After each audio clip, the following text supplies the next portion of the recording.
How it goes. See how it goes. Hey, Facebook land. How's it going? I'm in Boulder, Colorado. My name's Sage Hayes, and these are the interviews for Embodied Liberation. And it's my honor and pleasure to be sitting here with Deb Bopsie. Yay. In her home, no less. And Deb Bopsie is a colleague, a friend, a mentor, and a person and an elder in my community, and we'll talk about that a little bit later. I want to say, and I'll probably say this in a little bit as people come on, the internet connection is a little bit spotty here in North Boulder, so we're going to see how it goes. We'll just see how it goes, as we do in life. So again, welcome to the interviews for Embodied Liberation. This is my 26th interview, which is pretty cool. Part of my work is I'm a somatic experiencing practitioner, and I get to travel a fair amount to help with the assisting team, the teaching team at the trainings, which happen all over the world. And somatic experiencing is a modality that works with trauma and the body, and it helps restore kind of the innate, both the essence and the innate physiological health of balance in the body when somebody has gone through a lot of trauma. So anyways, I get to go, and I just finished up assisting for a week in Golden, Colorado, the third year. So that's why I'm in Colorado. So it's beautiful to be here. The mountains are gorgeous. Happy to be in Boulder. I'm happy you're in Boulder. Yeah. And happy you're here. Thank you, Deb. Thank you. Before we get started, I just want to say a couple of things. I just want to, the interviews for Embodied Liberation are supporting this project that's happening in Minneapolis. As many of you know, a lot of the healing arts and therapeutic arts trainings are pretty white spaces, and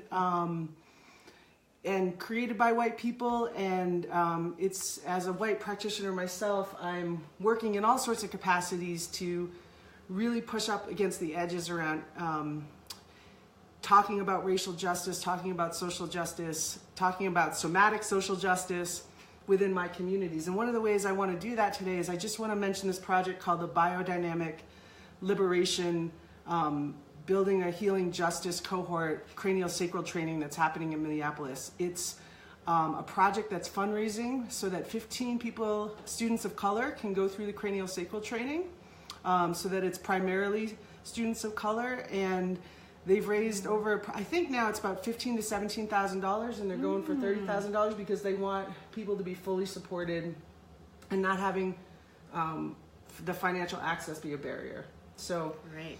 It's really exciting. It's really important. We need to be thinking creatively about how we do this in our healing arts communities. So I'll throw the link in the comments a little later, but you can also look it up online. So that's that. So today I thought about Deb, to interview Deb, because I met Deb a long time ago in Maine when we were both living and working there. And in my experience, you're someone that people just, I think, really have an experience of deep love and compassion, but I think there's also like a wonderful way that you help people come up against their growth edges. Oh, you mean I poke them? Yeah, you poke them, exactly. Yeah. And you're a contemplative psychotherapist. You're a faculty member at Naropa, which we'll talk a little bit about.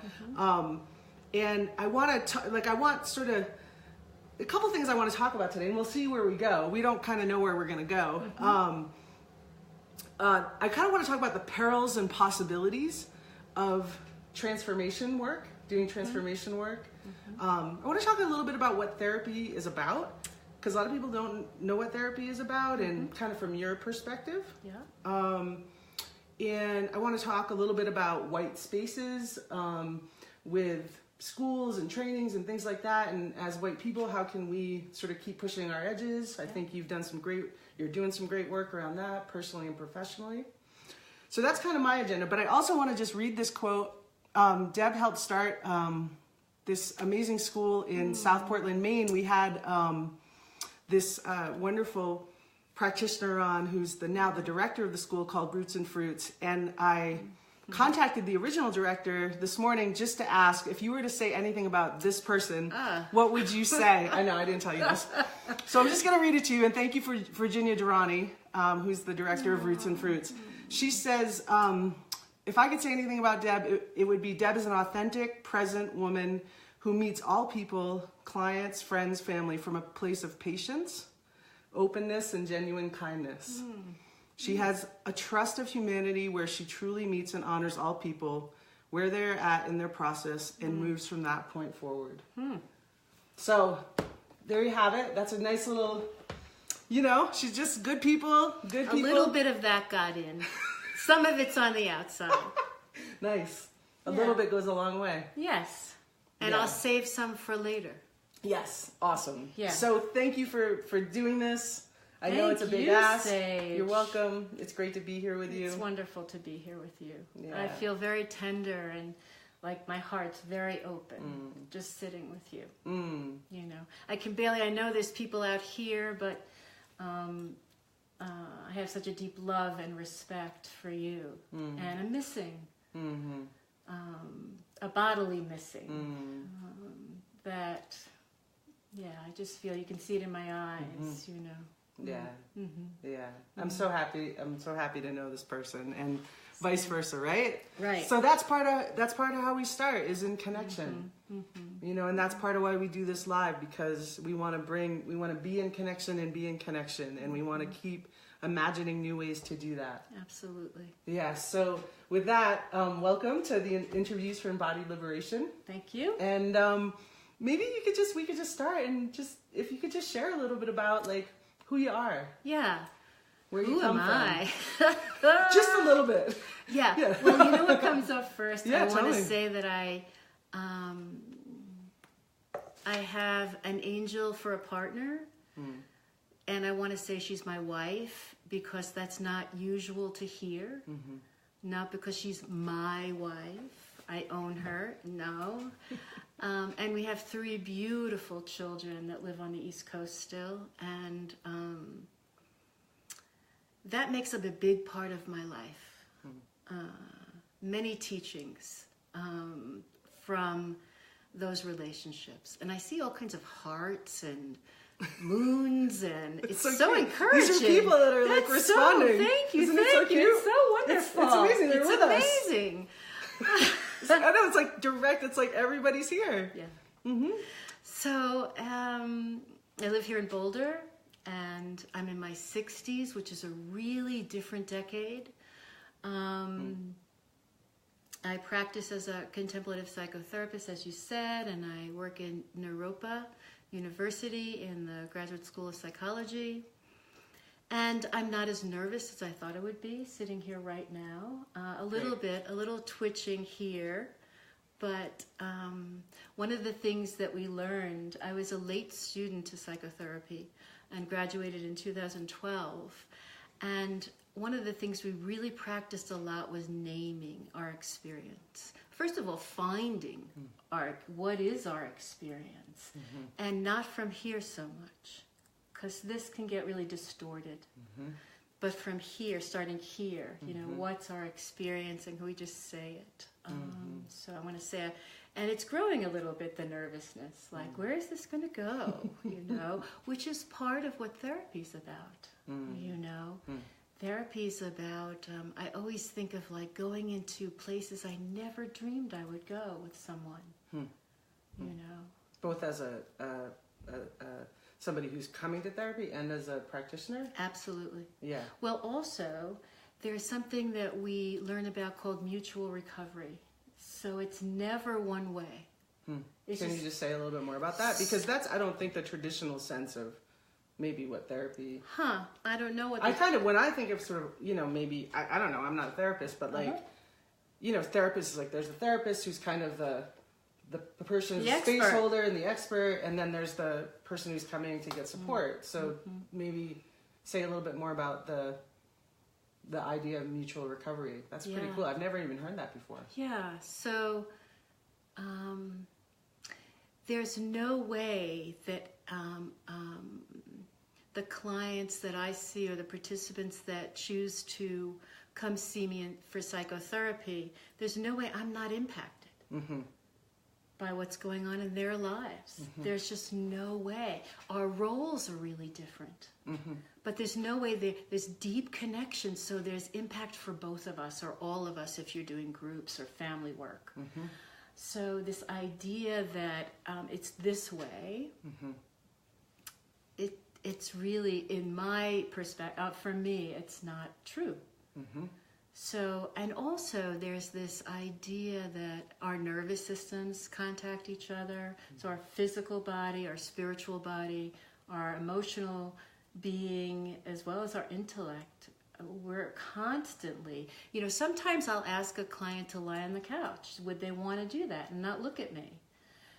Because so much is about, I see Sage is looking at me, and she's looking here, she has that certain eye look. And then in a minute, she'll turn this way, and I'll interpret that some way. So we're constantly... That's right.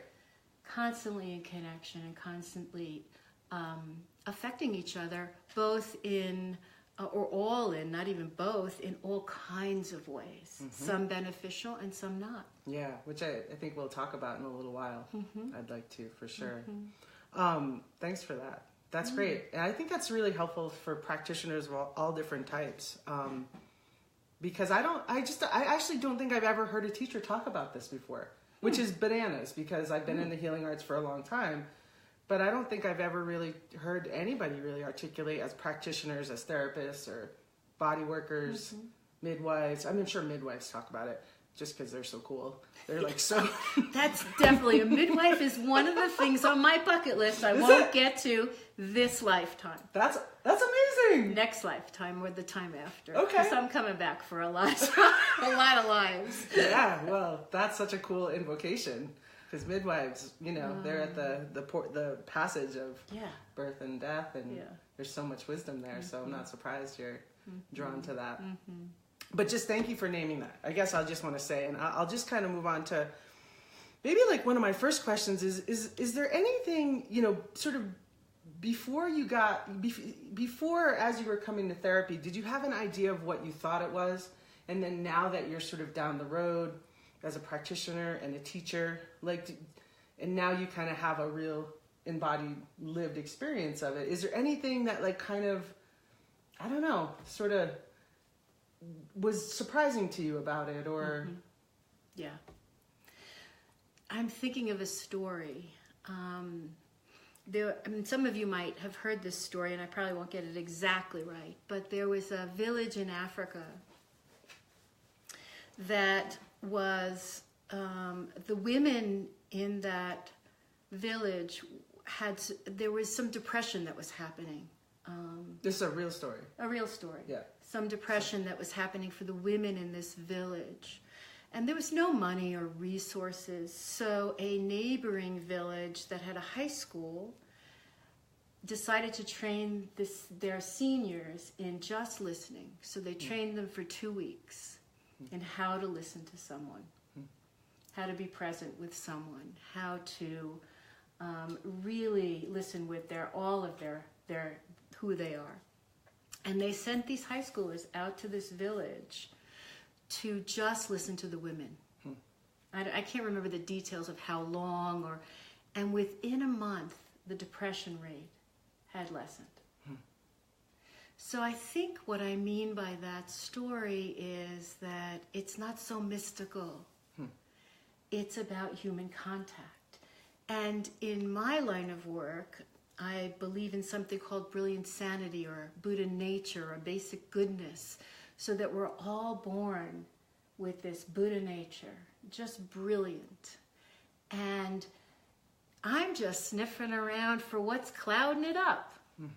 What's not. So it's kind of like it gets described, Karen Wigella would describe it as like the sun's always there, but sometimes there's clouds and you don't see the sun. So together, it's really, people know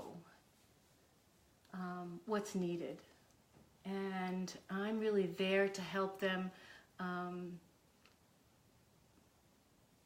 discover what's, in one sense, discover what's clouding their brilliance, or what they already really are born to be and know.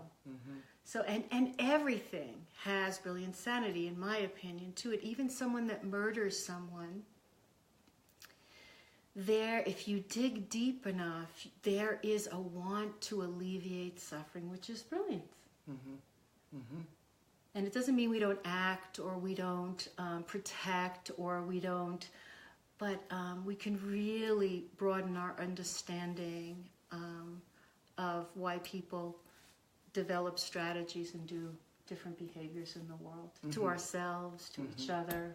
Yeah, so part of what gets to happen in a deep, because what I'm hearing you saying, like, therapy is about deep listening.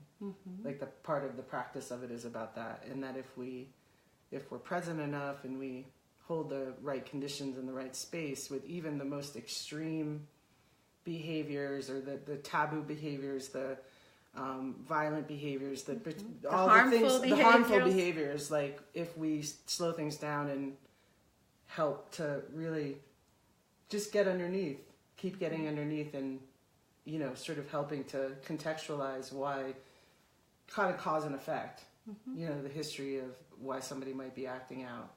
That's part of what this does. And why, and I know it's kind of obvious, but, like, what gets to happen then when you get to, like, with a client or with somebody you're working with, like, what then happens when you sort of do that digging and unclouding? Like, what's your experience of it? Yeah, well, you know, Terry Ray, who's a psychotherapist and a meditation teacher here in Boulder, said that she believes that everyone and she's probably in her 70s, and she said everyone that comes through the door has some form of "I'm not enough." The contexts are all different, and how they frame it might be different, but I'm not enough, I'm no good, or these parts that we want to eliminate, or we want to catch on fire, or and we're so not kind to ourselves. Oh, look, I get very touched. So it's kind of like an antidote to all the messages that we've gotten from this lifetime, other lifetimes, and the society at large. Right. So there's a softening that happens, and in the softening, it's kind of like the willow and the oak, or I don't even want to use those trees, but like the rigidity softens. It's almost like I could hold something with another person in a different way to give them more space to have other perspectives about what's happening. Really. Right. Really happening. Right. Yeah. Right. And then when that gets to happen, they get to experience something new in themselves. Yeah. Something maybe a little bit more true. More true or new, or they get excited, or they decide, you know, because I think of being gentle with ourselves, and that doesn't mean not being fierce or having effort, right? Effort, but being gentle with ourselves. So often we do something and then we come in to judge it. You know, if we would just stay with what we did or what it feels like, so much more manageable. Right. And so this is a muscle. The muscle has been, you come in, you judge. Got an F on the paper, so stupid. Made a faux pas with this thing, and oh my God, you know, I should never have said yes to Sage, you know. So it's this kind Everybody of thing. Everybody says that, by the way. And then it's usually fine. It's this kind of thing that really is painful and hard to work with. So it's kind of a muscle of awareness and just keeping track of it. Yeah. And being friendly with it, not necessarily going to get the fuck out of here, but kind of like, oh, there you are. Yeah. I don't know if I'm even making sense at this point, because I can tend to go wild mind. Yeah, you know, so you have to keep me on track. Or maybe someone could write in and say, what the fuck are you talking about? You know, or something like that. Feel free. We can actually see the questions for you. So if you want to make a comment or a question, feel free. Yeah, no, it's beautiful. Absolutely. No, I think it's so that I think we're just talking about some of the essence, you know. And I want to kind of touch on something you said about when one of your teachers said, you sort of said, when it all comes down to it, people walk in the door with, I'm not enough, right? And let's just touch a little bit on the context of I'm not enough, right? Because this is something I think that therapy, the Western psychology needs to keep pushing our edges around and broadening around. Like, there's a lot of philosophies that are sort of like, it's so personal. Like, we have to work it out personally, and I'm not enough is like, it's because my mom did this and my dad did this, which is connected. But there is a bigger social economic context. And I was wondering if we could just talk a little bit about how you traverse that as a practitioner. I'm so glad you asked. And as a teacher. Yeah. Right? Right. Yeah. So I don't know what you There's no way, more and more as I grow and learn, there is no way, I don't think any of the people that I see in private practice has not been impacted by me saying, it's so parallel. So whatever we're experiencing inside us, between us, or familiar in our family of origin, our families today, is always related to the systemic. So if I'm talking with a young woman who's not feeling enough, because of this family member or that, so she's feeling it in her body, and then she's feeling what in her body? She's feeling like I could be more. I'm not enough. Okay. Or in some way. Yeah. Okay. It's coming up in some way. Could be better. Could make more money. Whatever the. Yeah. That's so. And as a woman. That's what the system wants us to feel in a certain kind of way. You know, so there is never a time that I can't link whatever wherever we're discovering. And I think actually it's unethical to not be thinking in those terms of like the layers of intra, and systemic.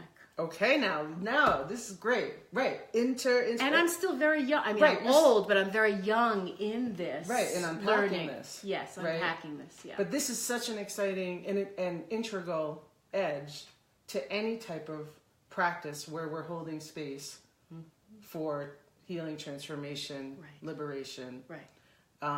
And I love that we're talking about the greater systemic context. And what we mean by that is like the world, the air that we breathe, the institutions around us, the ways people, there's institutions that are, manipulating populations of people through policies and,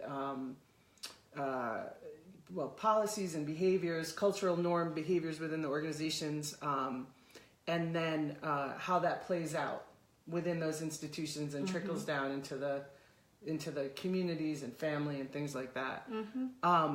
Tell me a little bit about like what you think the call is for practitioners right now around that, because a lot of schools don't teach this. A lot of schools are still kind of in this like, it's me and you.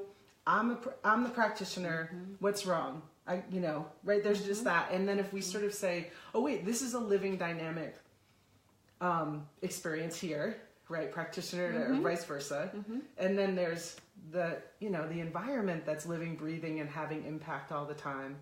Like what do you think are some of the more important things we're paying attention to, and we're bringing, helping that we should be helping practitioners pay attention to in that? That's sort of a big question. It's huge. I'll just say what's coming up for me is that to be very careful about if you're willing. And you can see how whatever someone's bringing relates to the systemic world we live in. To make sure we don't dualize it or... so for instance, like the patriarchy hurts men and women and people that don't identify as men and women and gender fluid. And it's not like... Again, men are perpetrating. So some perpetration definitely happens. There's no question. And there's reasons why we teach boys not to cry, not to feel, hold it in, make a living, have muscles, etc. Besides the physiology. Right. I think maybe to answer your question, and I don't know if I really am, I have to work on me not work on, but I have to be aware of my places of privilege, my places of oppression, and actually not intellectualize them too much. Mm-hmm. To really go through them. Mm-hmm. And then, it's quite painful. Totally. And what's an example of how that might show up as a practitioner? Like as a woman, you identify as a woman, as a white woman, and a couple other identities in there. I have class privilege. Yep. Socioeconomic class privilege. Yep. Queer. Yep. Jewish. Yep. Right, so all of those experiences, privileges, not dominant, I don't know if you use those words, like dominant, non-dominant groups. Mm-hmm. I just love the tracking of my identity, when I'm with a client. Right. I'm always trying to there is a living, breathing, I have to pay attention to the ways that I take up space. That the ways that my privileges as a white person, from a middle class background, the ways I take up space are different than people who are, non-white, people of color, less class privilege, and that there is a power dynamic always in the room from those aspects of identities, which are real experiences, and it is inherent, and I think it's in that power dynamic is often that's actually the crux of somebody's trauma, right? So it's it is so important for me to not be, to the best of my ability, if I'm constantly sort of practicing self-awareness, to not perpetuate that. Absolutely. Right? And so that's part of some of how I think about it, that I think is sort of critical, and then to be able to even talk about it with clients. Well, we have to be able to talk about it because we're going to make big mistakes. Right, exactly. Right. And that's part of therapy as well. Right. It's part of life as well. Say more about that, for you. So, oh my goodness. Maybe as a white woman in an institution, working, because I know Naropa has some initiatives around race and bringing more, I don't know the words that you all are using, but I don't know if that's part of the advantage. So I just sort of made a lead in there, but you can talk about anything you want. Yeah, no, that's great. I think that, particularly for our privileged parts, or my privileged parts, they have to be willing to be like shock absorbers, because I'm going to make mistakes, and I'm hoping that people will let me know. Mm-hmm. And people have let me know. Mm-hmm. And at first it was right. Right. It takes the air out of us, or it took the air out of me. And what do you think of the primary emotions with that? If we were just gonna slow it down for you, in this moment, takes the air out, so in the body. Yeah. This is just You're gonna do a session with me? No, I'm not doing a session. I just want to slow it down, because I think I want to normalize that it's scary. This is scary looking at our privilege. And it's somatic, it's in the body, and it's totally emotional. So what I'm doing here is I just wanted to pause it. Yay! Because I think we're at our edges around this, and we want to be building capacity to not get stuck here in this part. That's right. Right? So that's what I'm doing, is just saying, hey, let's just pause there and say, what was that like? Yeah. So, it feels like the air got sucked out, and there was danger. Yeah. That's really the feeling. Yeah. Even if I can intellectualize it, it's about power and holding on to power and all of that. That's all. Blah, blah, blah, blah. It really feels dangerous at first. Mm-hmm. And then one of my mantras has been, in this particular journey, which is a real passion for me, and it was a passion of my mom's, is to listen and believe. So if I am talking with someone and I have a power location and they have a marginalized location, and we're talking about that dynamic, no matter what's coming up in me, things will come, feelings will come, my mantra is, it's kind of like an anchor for me, listen and believe.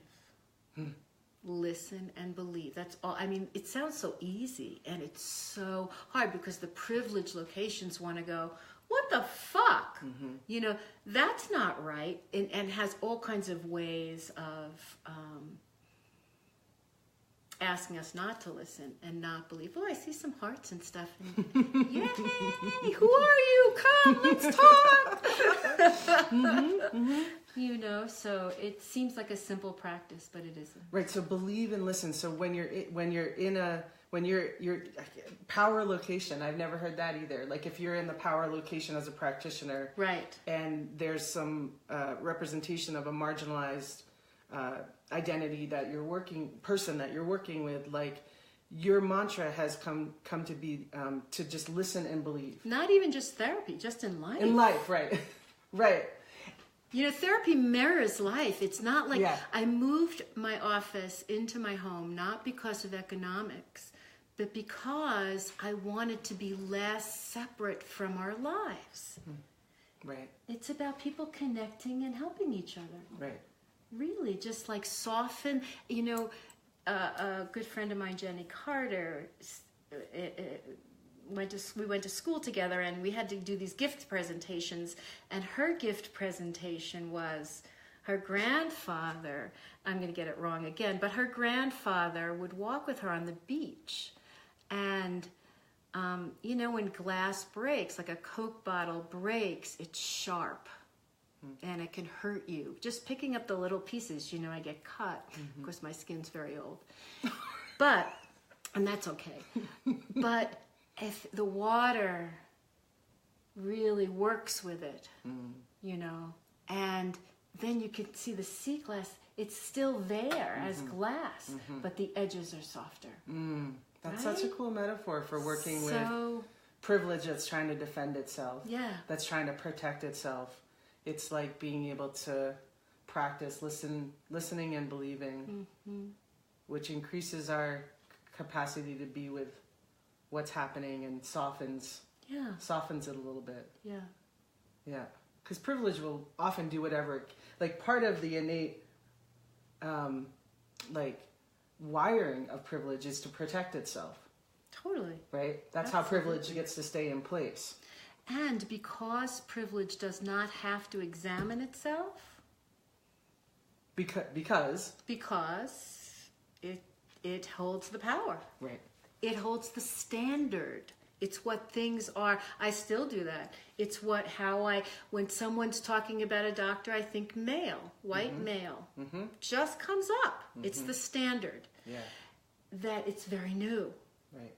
It's really, we are not experienced in this at all. Yeah. At all. Yeah. Yeah.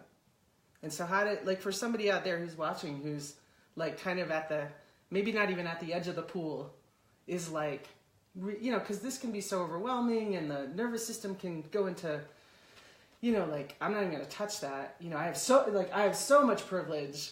There's like a frozenness around, like, I don't know. Like, I've even heard a teacher recently sort of say, a white teacher, a woman, say, you know, about this diversity stuff, like, it just kind of feels like I'm damned if I do and I'm damned if I don't. So I just sort of stay on the sidelines. And, you know, and so there's that, like, if I get in the fray of it, I'm going to be wrong and people are going to be rageful at me. And that if I don't, people are going to say, why aren't you in it? And so the person kind of is sort of straddling, like, the privilege of not having to get involved at all, like that's even a choice. And I said, I hear you. And that's when we have to start building that muscle of tolerating, you know, being uncomfortable and feeling like that fear, a little bit of fear. Well, also what fear does is it shadows what we really want to do. Say more about that. So I'm not sure what I mean by exactly, but so it's more like when I was thinking, when you were talking about the person, damned if I do, damned if I don't, if we could unpack that a bit. Okay, yeah. Because that's holding us hostage. Yeah. In like how we want to move. Maybe you want to move back. Maybe you want to move forward. But this is kind of the obstacle. Right. So if we can unpack that, what does it look like to move forward? What does it look like to move back? What does it feel like? Right. What memories come up? What, what colors do you see? Right, like creating spaces and opportunities for people to really explore their very lived experience of stepping in, stepping back, but supporting movement and all of that. Yeah. Versus... And not... See, the thing of it is that I want to say, it's not okay for you to be frozen. But that's not helpful. Yeah, right. It's just not helpful. I know. And I do say that. Hey, amen. Me too. Me too. Yeah, but it is part of the experience. It is. It's not that I don't... So can we not other? Yeah, right. Can we not separate? And own our own frustration. I mean, if I feel like saying, even to students sometimes, come on, you need to get with it. Or however I do it, it could be much more subtle than that. That's my feeling. Yeah. Like something's going on here. Am I lonely in this? Yeah. Am I feeling hopeless? Yeah. What's happening? Yeah. Now, I just want to go back though to I think this is really interesting because I think there's a little bit of it's okay to be in freeze. Like, it's okay to feel like stuck in between places.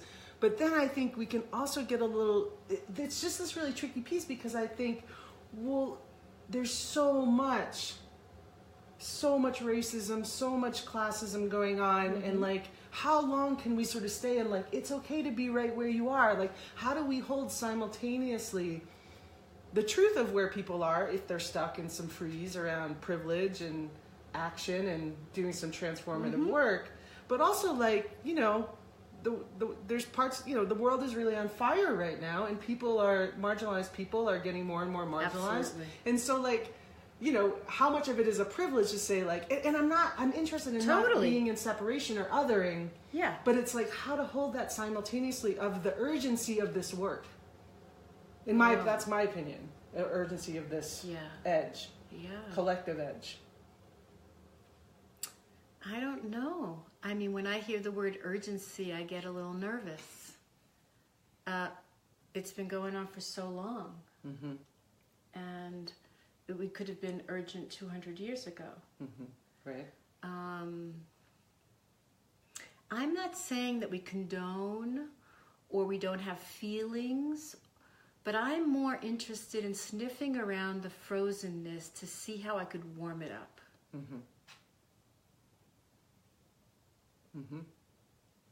For me, the urgency has this kind of something has to happen right now. Not that I don't not feel that at times. Yes. And maybe it's discerning when that's needed and when it's not. I think that's a great point. I like that. Right, when it perpetuates staying stuck and serving privilege. Yeah. Right? Versus when we can tend to where someone's stuck and have time for that so that something really, again, transformational can happen within the context of, getting to this type of change as soon as possible will actually, maybe it's not a time thing, but I think when you're on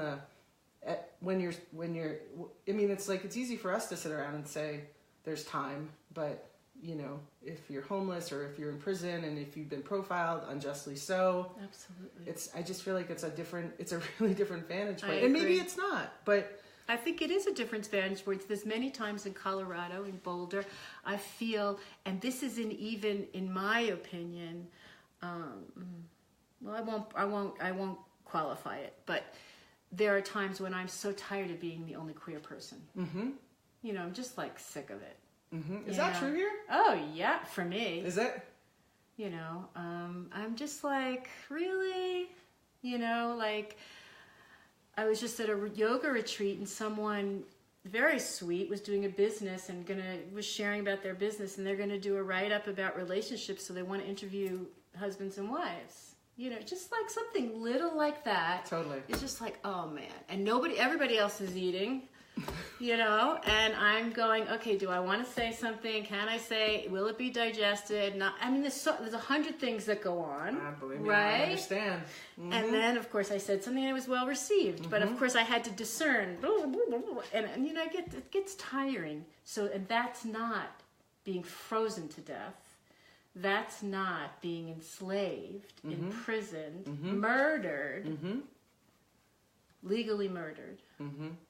So I get the, you know, I don't really get it. Right, like it's not that. But and then this is part of how you are working with it. Yeah. Yeah, as a queer woman. Yeah.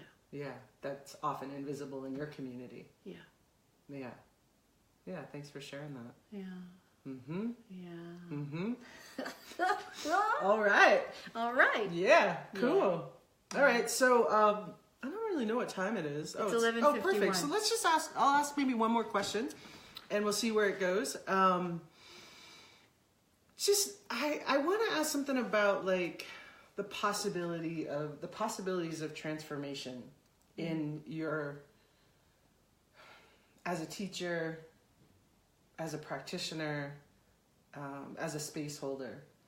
And like, I know you get to see students travel on a road from beginning school and also clients, you know, what is, you know, kind of like what is possible, you know, and also like, it's not like, oh, everything's perfect, but like, just, if you could just maybe, I just want to invite you to speak to the essence of some of what you feel like is possible for transformation with people or even institutions, like whatever, or yourself.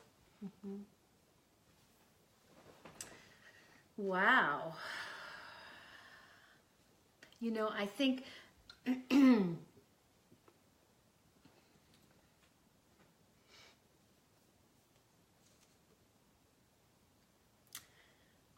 transformation. I think I'm getting hooked up with the word transformation because I'm not sure really what that means, since we're always transforming constantly, moment to moment. Well, maybe we can pick a word that feels more compelling to you. Well, what does it mean, transforming? Well, I mean, kind of like starting one place and having an impulse to sort of have change happen for the better of me and the planet.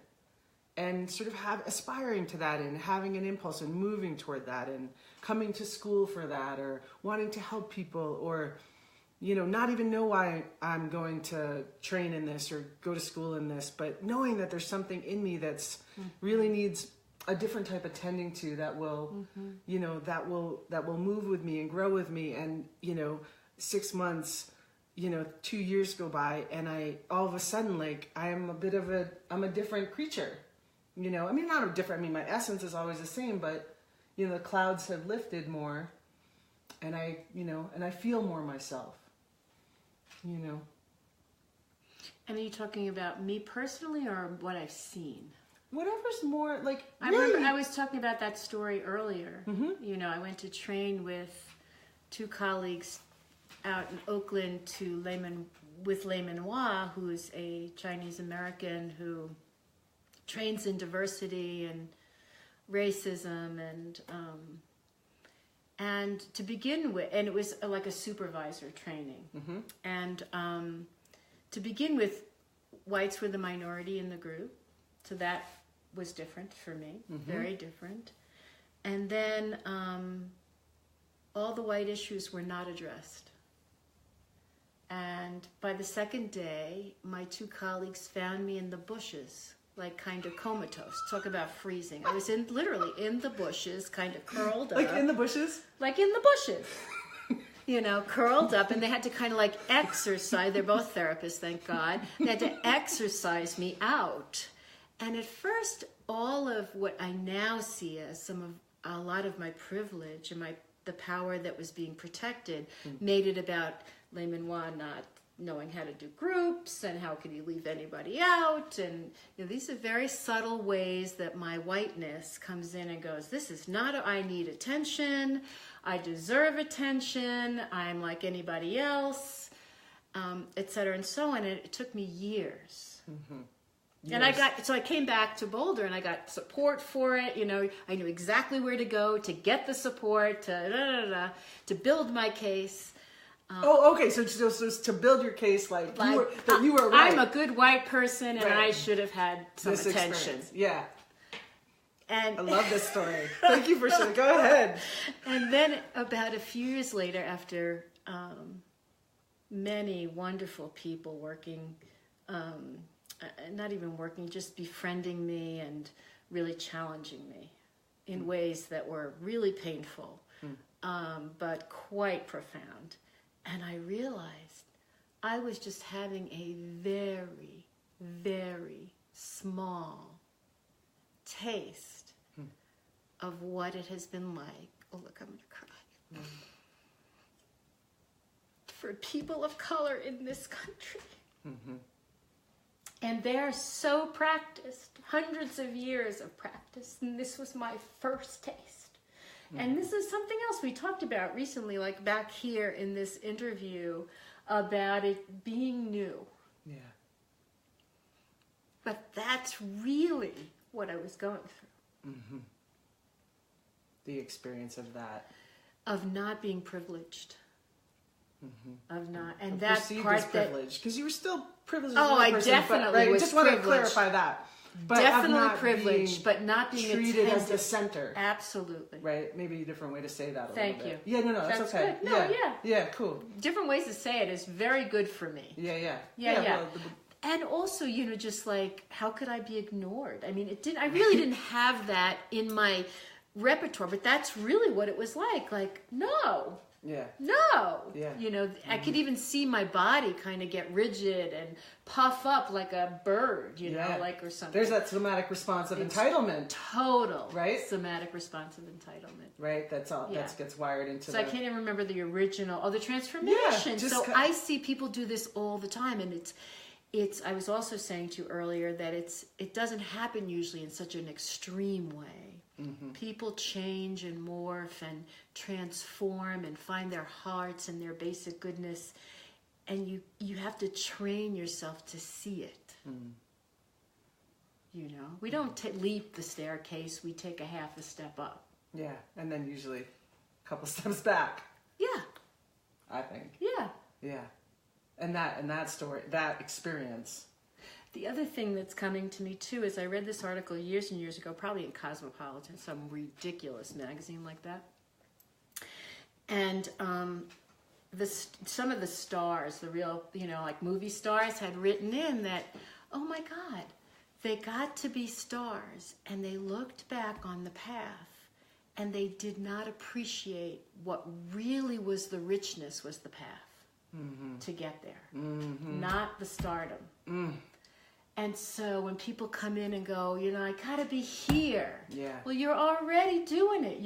Can we help ourselves and others see? Look at the fruit over there. Yeah. It's absolutely fantastic. Yeah. Let's take a detour over here to the ocean. Yeah. And then we'll get here. But this, this is it. Yeah. That's cool. I love that. This is Which it. That's in that story. That was it. Yeah. Like you couldn't. No. Yeah, and you couldn't even think. And what you might have even thought was here became something really different because of your very real choice to go through it. Yeah. And I had tremendous help. That's the other thing. You got to have help. Yes. Can you just say a little bit more about what's important about that? Well, if I'm left to my own thinking, it becomes dangerous. Even my marginalized locations can be dangerous for me. Right. So the internalized oppression. Absolutely, the internalized. Yes, I work with sexism all the time with my internalized oppression and being a cisgendered woman, female. So we need support. We need to talk with each other, whether it's therapy or community or group or our family. We need to talk with each other. Not be afraid. Yeah, or be afraid and talk. Be afraid, yes. Both. Yes. Be afraid and be gentle to that afraidness. Yeah. Or Thank you for that. Sure. That's great. Yeah, of course. That's my language all the way. As far back as it takes us. And as far forward as it will take us. Absolutely. Yeah, thank you. Thank you so much. Thank you. And thank you all. Thank you. For And watching. thanks for the hearts and this, and it's wonderful. Thank you. Y'all, big love from Boulder, Colorado. Thank you to Deb Bopsie. Come see us. Great. We'll put Deb's info and you can come see her. Yeah. Interviews for Embodied Liberation are going to be, I'll be taking a break for the next couple of weeks. I'm going to do some writing and restoration. And looking forward to coming back out. And the end of mid-February, we'll be back on. So look forward to seeing you then. Having a lot of amazing practitioners lined up to do interviews with, and get in touch if it's helpful. Happy to hear from you if you have anybody who would you think would be a great person to be interviewed. And again, interviews for Embodied Liberation. We're looking at the intersection of healing, wisdom, transformation, social justice, liberation, and love, really. So take good care. Anything you want to say? Thanks so much. Yeah. Thank you. Yeah. All right. Be well. Be well.